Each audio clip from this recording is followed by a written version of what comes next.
जम्मू आ गए, दिल्ली आ गए, अलग अलग जगह पे आ गए, और अगर सरकार उनको कहेगी कि फिर से हम मेरी बात समझ गए? क्या सबके साथ मर्डर हो जाता है? क्या सारी बहुएं जला के मार दी जाती? हेलो स्टूडेंट, स्वागत है आपका पाहुजा लॉ एकेडमी में। मैं शिवानी चौधरी आज आपके साथ डिस्कस करने वाली हूँ एक बहुत ही इम्पोर्टेंट सब्जेक्ट के बारे में जिसका नाम है सीपीसी। देखिए, ज़्यादातर स्टूडेंट के मन में एक फियर होता है सीपीसी को लेकर कि सीपीसी को याद कैसे किया जाए, इतना टफ है। बाकी सब्जेक्ट में तो हम सिर्फ धाराएं पढ़ते हैं, सेक्शन पढ़ते हैं, लेकिन जब हम सीपीसी पर आते हैं तो हम देखते हैं इसमें सेक्शंस भी हैं, इसमें आपके ऑर्डर्स दे रखे हैं, आदेश दे रखे हैं और रूल्स भी दे रखे हैं। तो इतना सब कुछ कैसे याद किया जाएगा, ठीक है, और किस तरीके से डील करना है, सेक्शन को किस तरीके से डील करना है, ऑर्डर्स को किस तरीके से डील करना है, या ऑर्डर्स में जो रूल्स दे रखे हैं उनको किस तरीके से डील करना है। आप पूरा कोचिंग भी कर लेते हो तो सबसे वीक सब्जेक्ट अगर स्टूडेंट से पूछा जाए तो मैक्सिमम स्टूडेंट का यही जवाब आता है कि सीपीसी उनका वीक है। तो आइए आज डिस्कस करेंगे कि सीपीसी का जो ये फियर स्टूडेंट के मन में है ये कैसे दूर किया जाए, या हम जो सीपीसी है वो कैसे पढ़ें कि हमें ईजिली ये याद हो जाए या समझ में आ जाए। आइए डिस्कस करते हैं। देखिए, सबसे पहले तो आपको ये पता होना चाहिए कि जो सीपीसी यानी कि सिविल प्रक्रिया संहिता जो आप पढ़ते हो ये कैसा लॉ है, क्योंकि लॉ की अगर हम बात करें, विधि की अगर हम बात करें तो इसको क्या किया गया है, विभाजित किया गया है। ठीक है, हम किसी भी लॉ को पढ़ने से पहले उसको दो कैटेगरी में विभाजित कर सकते हैं। जैसे सबसे पहले हम देख सकते हैं विधि को उसके दायित्वों के अनुसार, ठीक है, और उसके बाद हम देख सकते हैं विधि को उसकी प्रकृति के अनुसार। ठीक है, इससे आइडिया हो जाएगा कि हम जो लॉ पढ़ रहे हैं, ठीक है, वो लॉ हमें कैसे दायित्व उत्पन्न कराता है या फिर उसका नेचर कैसा है। तो देखो, आप देखते होंगे जैसे आप आईपीसी या अभी फिलहाल बीएनएस आप पढ़ते होंगे तो आप देखते हैं कि ये कार्य वहाँ पर प्रोहिबिटेड है। जैसे आप चोरी नहीं करोगे, ठीक है, किसी को मारोगे नहीं, पीटोगे नहीं, और अगर आप उस विधि का उल्लंघन करते हो तो उसके परिणाम स्वरूप आपको दंड भोगना पड़ेगा, ठीक है, जो कारावास हो सकता है। ठीक है, तो कोई भी ऐसी विधि जो आपके ऊपर क्रिमिनल लायबिलिटी यानी कि आपराधिक दायित्व डालती है उसको हम क्या बोलते हैं, उसको हम आपराधिक विधि बोलते हैं। ठीक है, तो क्या इसको हम डिवाइड करते हैं आपराधिक विधि में। ठीक है, वहीं आप कॉन्ट्रैक्ट एक्ट पढ़ते होंगे, संविदा विधि। तो जब दो लोगों में संविदा होती है तो आप ड्यूटी बाउंड हो जाते हो उस संविदा का पालन करने के लिए, लेकिन वहीं अगर एक पक्षकार उस संविदा का पालन ना करे या उस संविदा को भंग कर दे तो उसका परिणाम क्या होगा। तो कॉन्ट्रैक्ट एक्ट बताता है कि उसका परिणाम होगा कि पक्षकार दूसरे पक्षकार से प्रतिकर या कंपनसेशन ले सकता है। यानी कि यहाँ पर जो आपके ऊपर दायित्व आएगा वो कोई दंड आपको नहीं देता है, बल्कि पहले वाले को कुछ उपचार प्रतिकर के रूप में दिलवाता है। तो ये लोग कैसा दायित्व आपके ऊपर डाल रहे हैं, तो सिविल दायित्व ये व्यक्ति के ऊपर या पक्षकार के ऊपर डालते हैं, तो इनको हम रखते हैं सिविल विधि के अंतर्गत। ठीक है, एग्जाम्पल हमने साथ साथ ले ही लिया है। जैसे यहाँ पर आप बीएनएस पढ़ते हो या अगर आपकी एलएलबी कंप्लीट हुई होगी, यानी कि जो नए स्टूडेंट है जिनकी अभी एलएलबी कंप्लीट हुई है उन्होंने सभी ने आईपीसी पढ़ी होगी जो कि अब बीएनएस में बदल चुकी है। ठीक है, वहीं सिविल की बात करें तो कॉन्ट्रैक्ट एक्ट, ठीक है, टीपीए आप पढ़ते हो।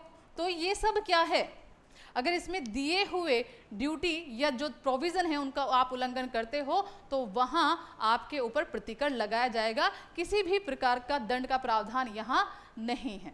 ठीक है, तो अगर हम सीपीसी की बात करें कि सीपीसी कैसी विधि है, तो सीपीसी आपकी जो सिविल विधि है उसकी क्या बताती है, प्रक्रिया बताती है। तो सीपीसी सिविल विधि के अंतर्गत आती है। वहीं अगर हम प्रकृति के अनुसार देखें तो यहाँ पर भी विधि को दो भाग में डिवाइड किया गया है।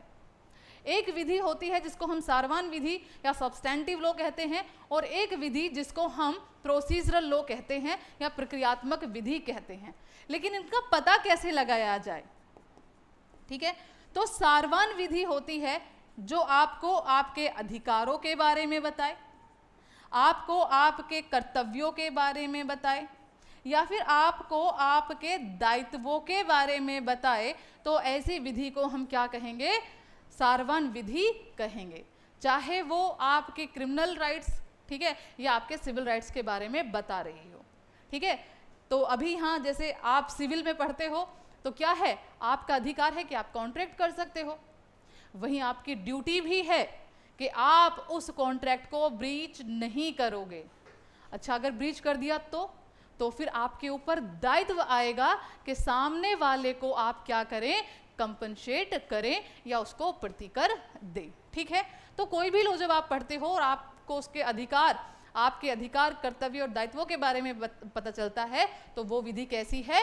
सारवान विधि है। इसमें आपके बीएनएस, ठीक है, आपकी टीपीए, कॉन्ट्रैक्ट, ठीक है, ईजमेंट एक्ट, ठीक है, एसआरए, सॉरी ईजमेंट एक्ट आ जाएगा आपका, सोगा आ जाएगा, ये सब क्या है? सारवान विधियां हैं, ठीक है। अब अधिकार तो हमें पता चल गए, लेकिन इन अधिकारों को अगर लागू करवाना है तो वो प्रक्रिया क्या होगी, वो प्रोसीजर क्या होगा, या किस न्यायालय में जाएंगे, या न्यायालय में जो प्रक्रिया चलेगी वो किस तरीके से चलेगी, ये हमें जो लो भी बताए उस लो को हम क्या कहते हैं? प्रक्रियात्मक विधि कहते हैं, ठीक है। जैसे जब आप सीपीसी पढ़ते हो तो ये क्या है? सिविल प्रक्रिया, जो सिविल प्रक्रिया संहिता जो है वो आपके सिविल अधिकारों को लागू कराने की पूरी प्रक्रिया बताती है, ठीक है। वहीं आप सीआरपीसी पढ़ते हो, ठीक है, अभी आप बीएनएसएस पढ़ोगे, ये क्या बताती है? ये क्रिमिनल जो लॉज हैं उनमें जो आपके अधिकार, आपकी ड्यूटी बताई गई है, उनके उल्लंघन होने पर आपको क्या प्रक्रिया इस्तेमाल करनी है, कहाँ एफआईआर करानी है, ठीक है, कंप्लेंट कब करा सकते हो, ठीक है, ये सारी ही प्रक्रिया जो बताती है क्रिमिनल में वो सीआरपीसी में बताई गई है। तो सीआरपीसी भी क्या है? प्रोसीजर लॉ है। अब जब कोई भी प्रोसीडिंग चलती है, चाहे वो सिविल की हो चाहे वो क्रिमिनल की हो, आप देखते होंगे एविडेंस का बहुत इंपॉर्टेंट रोल रहता है। तो एविडेंस एक्ट आपको क्या बताता है कि जब कार्यवाही चल रही है तो कौन से साक्ष्य आप दे सकते हो, कौन से साक्ष्य आप नहीं दे सकते हो, ये सब एविडेंस एक्ट बताता है। तो वो भी क्या है? प्रक्रियात्मक विधि है, ठीक है, भारतीय साक्ष्य अधिनियम, ठीक है। तो इस तरीके से अगर हम सीपीसी को देखें तो सीपीसी क्या है? प्रोसीजर लॉ है, प्रक्रियात्मक विधि है। और कैसी प्रक्रियात्मक विधि है? तो सिविल की प्रक्रियात्मक विधि ये है, ठीक है। इसके बाद आप देखोगे जनरली जब आप किसी लॉ को पढ़ते हैं तो उसमें सिर्फ आपको क्या मिलती हैं? धाराएं मिलती हैं, सेक्शंस मिलते हैं। बहुत इजी हो जाता है भाई, सेक्शन टू सेक्शन डील करना है। कोई प्रोविज़न, अगर कोई सेक्शन है जिसमें एक से ज़्यादा सेक्शन पूछे जाते हैं, डील किए जाते हैं, तो भी आपके लिए इजी हो जाएगा कि भाई ये क्वेश्चन है और इसमें 4-5 सेक्शन से रिलेटेड आंसर दिया जाएगा, कोई दिक्कत नहीं है। लेकिन जब आप सीपीसी को खोलते हैं तो आप देखते हैं कि सीपीसी में सेक्शन भी हैं। अच्छा, कितने सेक्शन हैं टोटल? तो 158 सेक्शन हैं, ठीक है। फिर आप देखते हो अरे भाई इसमें तो आदेश भी हैं, ऑर्डर भी हैं। ऑर्डर कितने हैं? तो 51 ऑर्डर हैं। और ऑर्डर के अंदर कुछ नियम भी दे रखे हैं, कुछ रूल्स दे रखे हैं। रूल्स कितने हैं? तो टोटल रूल्स आपसे कभी नहीं पूछे जाएंगे कि सीपीसी में टोटल रूल कितने हैं। रूल्स क्या है? जैसे ही आप ऑर्डर पढ़ोगे तो हर एक ऑर्डर के अंदर जो 1, 2 करके नंबर दे रखे हैं ना, उनको रूल्स बोला गया है। और ये हर एक ऑर्डर के अलग अलग नंबर में ये रूल्स दे रखे हैं, ठीक है। सबसे बड़ा जो ऑर्डर है, यानी कि जिसके अंदर सबसे ज़्यादा रूल्स दे रखे हैं, वो है आपका ऑर्डर 21, जिसमें 106 नियम रूल्स दे रखे हैं, ठीक है। बाकी सब में किसी में 4 है, किसी में 10 है, किसी में 11, किसी में 14, तो वो अलग अलग बाई चांस पूछ लेगा, लेकिन टोटल नंबर ऑफ रूल्स नहीं पूछेगा, ठीक है। तो अब यहाँ पर सबसे टफ कार्य हो जाता है ये आइडेंटिफाई करना कि सीपीसी को पढ़ें कैसे। क्या धाराओं को अलग से पढ़ें और फिर जाकर ऑर्डर्स को अलग से पढ़ ले, काम चल जाएगा, ठीक है, या हमें सबको साथ लेकर पढ़ना है, ठीक है। तो ये क्लियर होना बहुत ज़रूरी है सीपीसी में। सीपीसी टफ नहीं है, अगर आपको ये पता चल गया कि कौन से प्रोविज़न आपको अलग रह के पढ़ने हैं और कौन से प्रोविज़न आपको ऑर्डर और रूल के साथ पढ़ने हैं, तो इजी हो जाएगा, ठीक है, बहुत आसान हो जाएगा उसको याद करना, ठीक है। तो अगर मैं आपसे बात करूं तो कुछ प्रोविज़न, कुछ धाराएं ऐसी हैं जो आपके ऑर्डर से, यानी कि जो आदेश हैं या जो रूल्स हैं उनसे रिलेट नहीं करती है, यानी कि इंडिपेंडेंटली उनसे क्वेश्चन पूछा जा सकता है। जैसे कि क्षेत्र अधिकार के अगर बारे में बात करूं तो सेक्शन से ही, सेक्शन 15 से लेकर 20 तक ये डील करता है और इसको हम रूल्स के साथ नहीं पढ़ते हैं, ठीक है, सेक्शन से ही काम चल जाएगा। लेकिन बहुत सारे प्रोविज़न ऐसे हैं जो आप सेक्शन के साथ साथ उनको रीड विद करोगे, क्या, आदेश और नियम, यानी कि उनको आपको ऑर्डर और नियम के साथ ही पढ़ना पड़ेगा, तभी आप उनको समझ सकते हो, अदरवाइज वो बिल्कुल समझ में नहीं आएंगे। एग्जाम्पल के तौर पर अगर मैं आपको बताऊं, आप एक सेक्शन लीजिए, सेक्शन 26। सेक्शन 26 क्या कहता है कि कोई भी वाद जो संस्थित होता है, यानी कि कोई भी वाद जब आप न्यायालय में जाके इंस्टीट्यूट करते हो, संस्थित करते हो, तो वो कैसे होगा। तो यहाँ सिर्फ इन्होंने इतना बताया सेक्शन 26 में कि जो वाद है वो कैसे संस्थित होगा, तो इन्होंने कहा कि वो वाद पत्र के जरिए संस्थित होगा, ठीक है। इतना कहकर ये रुक जाता है, लेकिन वाद पत्र क्या है, ठीक है, इसके बारे में पूरा 20 नंबर में क्वेश्चन पूछा जाता है। तो क्या सिर्फ सेक्शन से काम चल जाएगा, तो आंसर है नहीं। अब हम इसको किसके साथ पढ़ते हैं, तो सबसे पहले तो हमें वाद पत्र के लिए पक्षकारों के बारे में पता होना चाहिए कि कौन कौन व्यक्ति पक्षकार हो सकता है।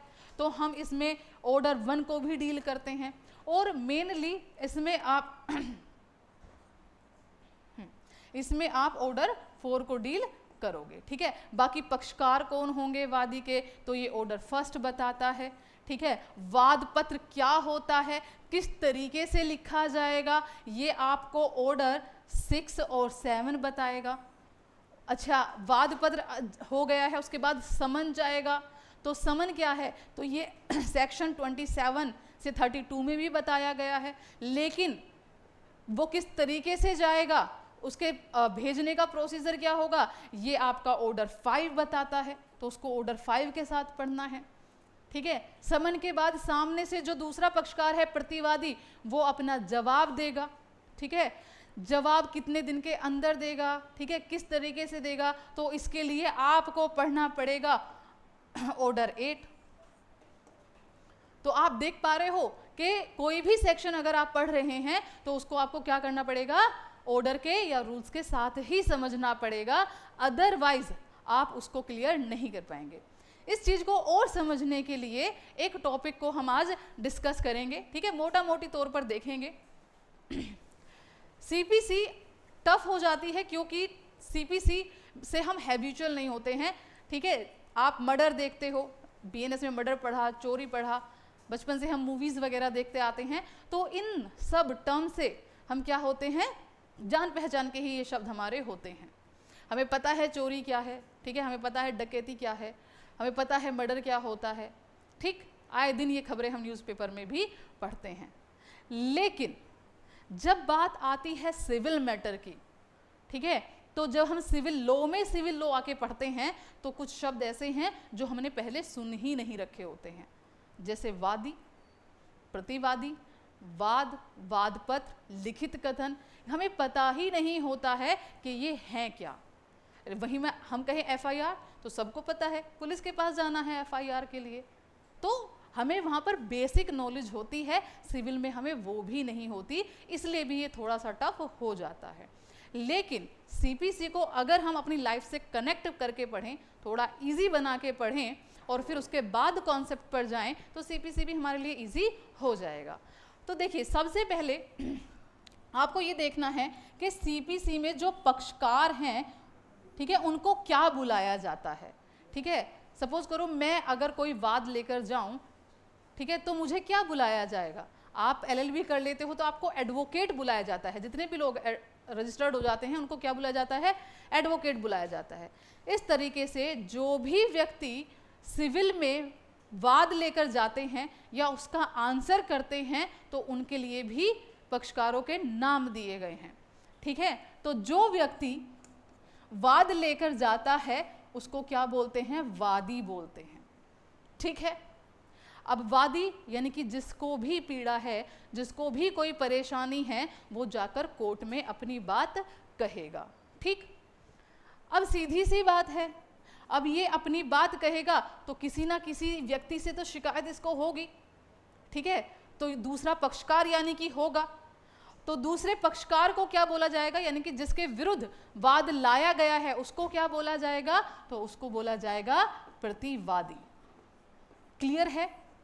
यानी कि अगर हम सिविल की बात करें तो सिविल में पक्षकारों का नाम क्या होता है? तो सिविल में पक्षकारों को बुलाया जाता है वादी और प्रतिवादी। ठीक है, इन दोनों के बीच ही मैटर चलता है। ठीक, अब बात ये आती है कि जो वादी है जब वो न्यायालय में अपनी बात को कहने जाता है तो वो किस तरीके से अपनी बात को कहेगा। 26 में हमने देखा क्या लेकर जाएगा? वाद पत्र लेकर जाएगा। ठीक है, क्योंकि देखो सीधी सी बात ये है, बचपन में अगर हमें कोई लीव भी स्कूल में चाहिए होती थी तो हम एक एप्लीकेशन लिख कर देते थे, और एप्लीकेशन को लिखने का एक तरीका होता था, एक फॉर्मेट होता था, उसी फॉर्मेट में आप एप्लीकेशन लिखकर छुट्टी मांगते थे। ठीक है, अब यहाँ तो आप न्यायालय के सामने जाकर न्याय मांग रहे हो, तो क्या जो भी आपकी बात है उसको कहने का कोई तरीका नहीं होगा? या आप पेपर पर सिर्फ लिख दोगे, या ओरली जाकर क्या बोल सकते हो, मौखिक रूप से न्याय मांग सकते हो? तो सिविल में तो नहीं। ठीक है, हालांकि क्रिमिनल में हो जाती है, ठीक है, मौखिक आप कंप्लेंट कर सकते हो, लेकिन सिविल में आपको जो बात कहनी है वो लिखित में ही कहनी होगी। ठीक, तो सीधी सी बात है, आप क्या लेकर जाओगे? वाद पत्र लेकर जाओगे। ये क्या है? फर्स्ट स्टेप होता है, ठीक है, किसी भी प्रोसीडिंग को शुरू करने का। अब ये वाद पत्र कैसे लिखा जाएगा, क्या इसका तरीका होगा? ठीक है, तो एक बार देख लेते हैं। जैसे सपोज करिए ये एक डॉक्यूमेंट है, क्या है? दस्तावेज है। ठीक, अब आप क्या कर रहे हो? इसमें अपनी वो सारी बातें लिख रहे हो जिसके लिए आप अनुतोष मांगना चाहते हो। अब सपोज करो वादी और प्रतिवादी के बीच में कोई संविदा हुई और प्रतिवादी ने वो संविदा भंग कर दी, और इसी के चलते वादी क्या कर रहा है? प्रतिवादी पर वाद ला रहा है। तो वो जो वाद लाएगा वो कैसे लेकर आएगा, क्या बात लिखेगा अपने वाद पत्र में, क्या नहीं, ये सारी बातें हम यहाँ डिस्कस करेंगे। जैसे सबसे पहले कोई भी दस्तावेज जब आप बनाते हो, ठीक है, इसमें पहले कोर्ट का नाम होगा, जिस भी न्यायालय में आप अपना वाद ला रहे हो। अच्छा, वाद किस न्यायालय में लाओगे ये भी हमारा सीपीसी बताता है। ठीक, उसके बाद प्लेंटिफ अपने बारे में सारी बात लिखेगा, अपना नाम, अपनी एज, अपना एड्रेस। उसके बाद जिसके विरुद्ध वो वाद ला रहा है यानी कि डिफेंडेंट यानी कि प्रतिवादी, उसके बारे में बातें लिखेगा, उसका नाम, उसकी एज, ठीक है, उसके एड्रेस, सारी बातें यहाँ पर लिखेगा।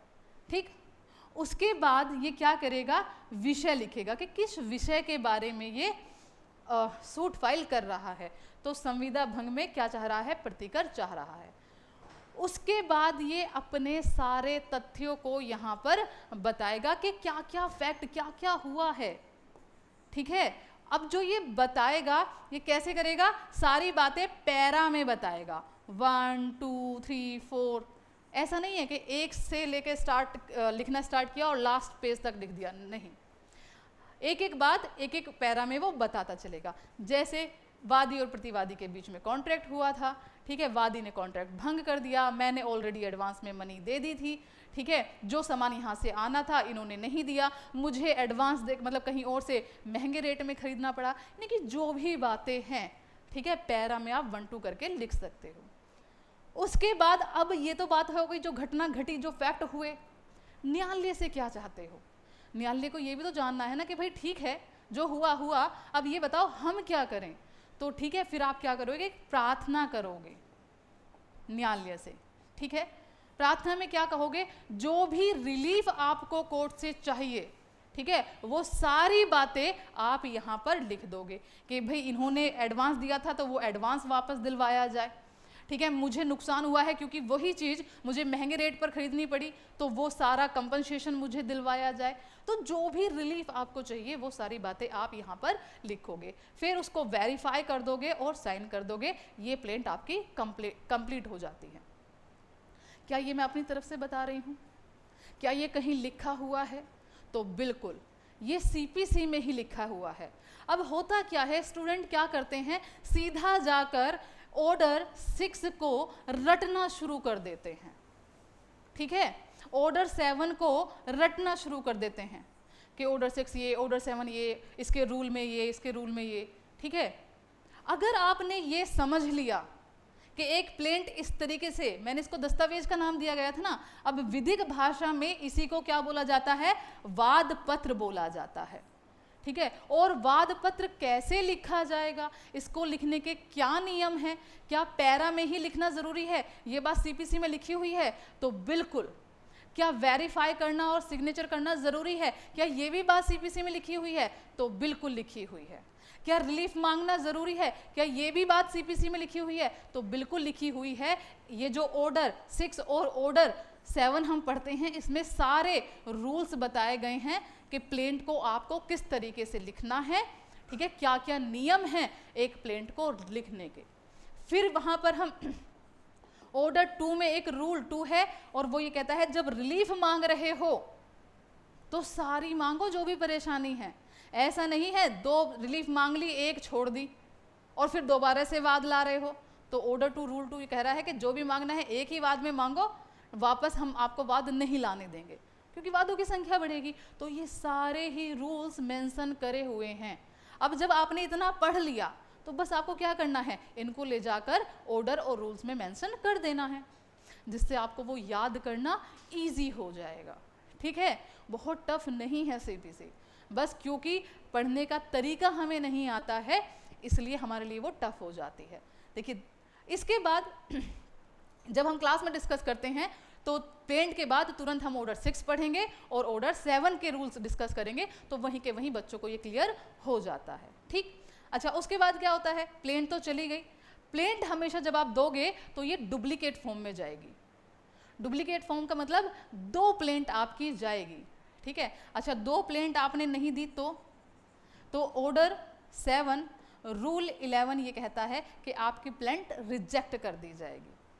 अच्छा, 2 में क्यों जा रही है, बातें तो दोनों में सेम है, तो कोर्ट को क्या एक में समझ में नहीं आएगी क्या? तो नहीं, इसके पीछे का पर्पस है, क्योंकि देखो वाद किसके विरुद्ध लेकर आए हो आप, प्रतिवादी के विरुद्ध। ठीक है, तो क्या इसकी नॉलेज में ये फैक्ट नहीं आने चाहिए? आप उससे क्या रिलीफ चाह रहे हो, आपको उससे क्या परेशानी है, क्या प्रतिवादी को नहीं पता चलना चाहिए? बिल्कुल पता चलना चाहिए, तभी तो वो आकर जवाब देगा। क्योंकि कोर्ट ऐसा तो है नहीं कि वादी को सुनकर डिसीजन दे देगी, कोर्ट तो प्रतिवादी को भी सुनेगी, लेकिन प्रतिवादी जवाब कब देगा, जब उसको सवाल का पता हो। ठीक है, और सवाल का कैसे पता चलेगा, ये जो डुप्लीकेट फॉर्म में गई है, जैसे ही ये इंस्टीट्यूट हो जाता है सूट, कोर्ट क्या करती है, समन निकालती है। ठीक है, 30 दिन के अंदर अंदर कोर्ट क्या करेगी, समन भेजेगी, किसको, प्रतिवादी को। और इस समन के साथ वो जो डुप्लीकेट कॉपी गई थी प्लेंट की, वो भी इसके साथ क्या करेगी, भेजेगी। क्यों भेजेगी, ताकि प्रतिवादी की नॉलेज में आ जाए, प्रतिवादी की ये नॉलेज में आ जाए कि आखिरकार सामने वाले वादी को प्रॉब्लम क्या है। ठीक है, और वो उसको आंसर कर सके। अच्छा, समन के बारे में कहाँ बताया है, तो समन के बारे में आपके सेक्शन 27 से 32 भी बात करता है और ऑर्डर 5 भी बात करता है। ठीक है, तो उनको डील करेंगे। अब प्रतिवादी के पास समन चला गया, अब प्रतिवादी के बाद आता है दूसरा स्टेप। प्रतिवादी क्या करेगा, इसका जवाब देगा। ठीक है, जवाब एक डॉक्यूमेंट के थ्रू ही देगा। ठीक है, लेकिन विधिक भाषा में इस डॉक्यूमेंट को क्या बोला जाएगा, विधिक भाषा में इस डॉक्यूमेंट को बोला जाता है लिखित कथन। क्या बोला जाता है, लिखित कथन। ठीक है, WS यानी कि रिटन स्टेटमेंट। अब ये कैसे लिखा जाएगा, तो इसके लिए भी हमें ऑर्डर 6 और 8 को पढ़ना पड़ता है, यानी कि जो 6 है वो दोनों के साथ ही पढ़ते हैं। ठीक है, ऑर्डर 6 और ऑर्डर 8 को जब हम पढ़ेंगे तो क्या क्या हम लिखित कथन में लिख सकते हैं वो सारी बातें सामने आ जाएंगी। कुछ चीज़ें कॉमन होती है, जैसे कोर्ट का नाम सेम होगा, सूट नंबर सेम होगा, प्लेंटिफ ही पहले लिखा जाएगा। बेशक रिटन स्टेटमेंट डिफेंडेंट लिख रहा है पर पहले नाम प्लेंटिफ का ही आएगा, उसके बाद वही डिफेंडेंट वर्सेस, और उसके बाद फैक्ट का आंसर। फैक्ट का आंसर कैसे आएगा? क्या पूरा एक्सप्लेन करने की ज़रूरत है? तो आंसर है नहीं, पूरा एक्सप्लेन करने की ज़रूरत नहीं है। अब ये जो बातें, 5 बातें या 4 बातें वादी ने कही, इसको सिर्फ क्या करना है, इनको सिर्फ स्वीकार और अस्वीकार करना है। मतलब या तो आप कह सकते हो कि भाई इस बात से मैं सहमत हूँ जो पैरा नंबर 1 में कही गई है, या आप कह सकते हो कि जो पैरा नंबर 2 में कही गई है मैं उससे सहमत नहीं हूँ। पर आपको पैरा का जवाब पैरा से ही देना होगा, यानी कि पहले पैरे को पहले पैरे में ही स्वीकार करना होगा, दूसरे पैरे को दूसरे पैरे में ही अस्वीकार करना होगा, जो भी आप करना चाहते हो। ठीक है? अच्छा, क्या वो अपनी बातें नहीं कहेगा? क्या स्वीकार और अस्वीकार करके ही रह जाएगा? तो अपनी बातें भी कहेगा। इसके जवाब देने के बाद वो विशेष कथन लिखेगा। ठीक है? विशेष कथन में वो अपनी बातें कहेगा। अपनी बातों में वो क्या कर सकता है, जैसे काउंटर क्लेम कर सकता है कि भाई ऐसा नहीं था, इसने भी मेरे 10,000 रुपये उधार ले रखे हैं, वो भी दिलवाओ। या सेट ऑफ कर सकता है। सेट ऑफ में कह सकता है कि अच्छा मैंने, इसने एडवांस 10,000 रुपये दिए हैं ना, तो मैंने भी दे रखे हैं, सेट ऑफ करवा दो, बात खत्म। तो ये कहाँ कहा गया है? तो सेट ऑफ या काउंटर क्लेम या अदर कोई फैक्ट, तो इनके बारे में भी ऑर्डर 8 में कहा गया है। ठीक है? तो जब आप पढ़ोगे कि विशेष कथन में क्या क्या आ सकता है, तो वहाँ आपका क्लियर हो जाएगा। पर मेन प्रॉब्लम ये है कि हमें ये तरीका नहीं पता। अब आपने प्लेंट देख लिया, रिटन स्टेटमेंट देख लिया, अब कोर्ट क्या करती है? ठीक है? जैसे सपोज कीजिए ये क्या है, ये है प्लेंट जिसको हम बोलते हैं वाद पत्र, और ये क्या है, ये है रिटन स्टेटमेंट जिसको हम बोलते हैं लिखित कथन। ठीक है? अब यहाँ इस व्यक्ति ने अपनी 5 बातें कही। ठीक है? और प्रतिवादी ने पहली को स्वीकार, ठीक है, दूसरी को अस्वीकार, तीसरी को अस्वीकार, चौथी को स्वीकार और 5वीं को अस्वीकार कर दिया। अब यहाँ इसके बाद न्यायालय की ड्यूटी आती है, क्योंकि यहाँ क्या बन रहे हैं, विवाद बन रहा है। अब कोर्ट देखेगा, क्योंकि कोर्ट के सामने वाद पत्र भी आ गया है, ठीक है, प्रतिवाद पत्र भी आ गया है, लिखित कथन भी आ गया है। तो अब कोर्ट को एक्चुअल में पता लग पाएगा कि आखिरकार विवाद है क्या, मुझे किन किन प्रश्नों को सुनना है और किन किन को साबित करके निर्णय देना है। तो देखो सीधी सी बात है, विवाद कब बनता है? अगर मैं कहूँ कि ये फ़ोन मेरा है और आप लोग भी कहे कि हाँ मैडम आपका ही है, आपने स्वीकार कर लिया तथ्य को, तो क्या अब कोर्ट इस तथ्य को भी साबित करने के लिए सबूत मांगेगी क्या? तो आंसर है नहीं, इस पर तो विवाद हुआ ही नहीं। ठीक है? लेकिन अगर मैं कहूँ ये फ़ोन मेरा है और आप कहें नहीं आपका नहीं है मैडम हमारा है, आपने मेरे तथ्य को क्या कर दिया, अस्वीकार कर दिया, तो यहाँ इसका मतलब विवाद बन गया। तो कोर्ट इस विवाद को शॉर्ट आउट करेगी। ठीक है? और इंडियन एविडेंस एक्ट भी कहता है कि जो तथ्य स्वीकार कर लिए जाते हैं वो साबित करने की ज़रूरत नहीं है। क्यों नहीं है? तो जब स्वीकार ही कर लिए तो विवाद ही नहीं बना। अब जैसे पहला तथ्य क्या किया गया है, स्वीकार कर लिया है, ये भी वही बात कह रहा है और ये कह रहा है कि हाँ ठीक है वही बात है, तो इसको अब साबित करने की ज़रूरत नहीं है, ये इशू है ही नहीं। ठीक है? इसको सेकंड को क्या किया गया है, मना किया गया है, तो पहला इशू बन गया। ये कुछ भी हो सकता है, जब क्लास में हम प्रॉब्लम के साथ डिस्कस करते हैं तो और क्लियर होता है। ठीक है? सेकंड को क्या कर दिया गया है, अस्वीकार कर दिया है, तो दूसरा इशू बन गया। इसको स्वीकार किया गया है तो यहाँ कोई इशू नहीं बना, फिफ्थ को फिर अस्वीकार किया गया है तो तीसरा इशू बन गया। तो कितने इश्यूज निकल कर आए, कितने विवाद निकल कर आए? ठीक है? तो यहाँ पर 3 विवाद निकल कर आए। तो कोर्ट को क्या करना है, इन 3 विवादों को फ्रेम करना है, जिसको हम कहते हैं फ्रेमिंग ऑफ इश्यूज। ठीक है? और ये कहाँ दे रखा है, ये दे रखा है आपका ऑर्डर 14 में। ठीक है? तो अब कोर्ट क्या करेगी, अब कोर्ट अब कहने लगे एक व्यक्ति कि भाई मैं तो फर्स्ट पॉइंट के बारे में सबूत देना चाह रहा हूँ। कोर्ट कहेगी अरे फैक्ट एडमिट तो कर लिया, उसके बारे में क्या सबूत देना। सबूत देना है तो इन तीनों के बारे में दो। कोर्ट भी क्या करेगी, कोर्ट भी नहीं मांगेगी, कोर्ट भी नहीं कहेगी कि सबूत लाके दो। सपोज करो फर्स्ट फैक्ट था संविदा हुई है, ए ने कहा संविदा हुई है, बी ने कहा हाँ हुई है, तो अब कोर्ट ये कहेगी क्या कि भाई साबित करो कि आप दोनों के बीच में संविदा थी। जब दोनों ही पक्षकारों ने ये मान लिया है संविदा थी तो बात खत्म। विवाद कहाँ है, ये कह रहा है इसने कॉन्ट्रैक्ट ब्रीच किया है, ये कह रहा है मैंने तो नहीं किया। तो इन चीजों पर अब कोर्ट क्या करेगी, दोनों को सुनेगी, एविडेंस मांगेगी और निर्णय देगी। तो यानी कि तीन बातों को क्या करना है, सुनना है और निर्णय देना है।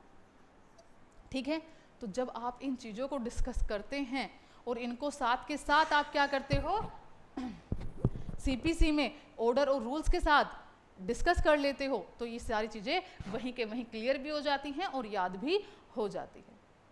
आई होप आपको ये क्लास अच्छी लगी होगी। ठीक है, अगर आप इसके बारे में और जानना चाहते हैं तो आप हमारे बैचेस को ज्वाइन कर सकते हैं। ठीक है, तो मिलते हैं स्टूडेंट। Thank you everyone.